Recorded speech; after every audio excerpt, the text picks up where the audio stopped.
Bonjour à tous, un nouveau tutoriel de la série moins de 5 minutes pour une photo parfaite. Et là, il ne s'agira pas aujourd'hui de corriger des défauts, mais de transformer la couleur des yeux de votre modèle. Il existe plusieurs méthodes pour arriver à cet effet, mais je vous propose ici de réaliser un changement réaliste avec seulement 2 ou 3 calques et des outils simples comme les calques de réglage.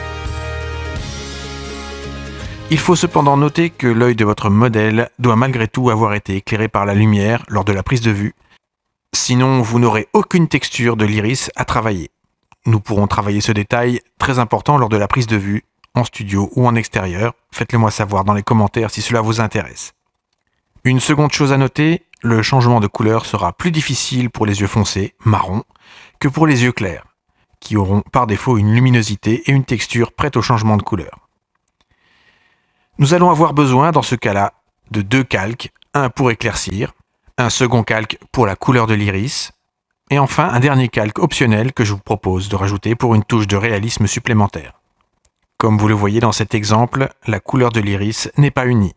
Nous avons une deuxième couleur légèrement orangée qui enrichit largement la texture de l'œil. Donc moins de 5 minutes, c'est parti. Voici notre photo de départ. Vous noterez que l'iris possède déjà une belle couleur et une belle texture. Comme je l'ai dit, un premier calque, un calque de courbe que je vais appeler éclaircir. On augmente la luminosité. Pour cela, on augmente la courbe RVB, dans ce sens-là. Le réglage, pour le moment, affecte toute l'image. Nous allons donc réduire son champ d'action grâce au masque. Je sélectionne ce masque, qui est blanc par défaut. CTRL-I. Je fais un négatif de ce masque, je l'inverse, et le blanc devient noir, et le calque n'affecte alors plus aucune partie de l'image. Je prends une brosse, une couleur blanc en premier plan, et je peins, sans trop attaquer, le bord extérieur de l'iris. Je vais créer maintenant un groupe, un dossier. Je range mon calque dedans, et ceci est une petite astuce, je vais transférer mon masque au dossier. Ce qui fait que tout ce que nous allons rajouter dans ce dossier n'affectera que l'iris. Un exemple, je crée un calque vide, je prends une couleur de premier plan rouge, je prends ma brosse et je peins sur ce calque. Vous voyez, cela n'affecte que la zone de l'iris. Cela va nous faire gagner un temps précieux pour les autres calques.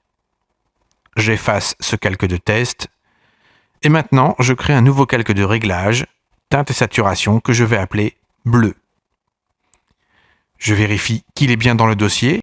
Il profitera alors du masque du dossier.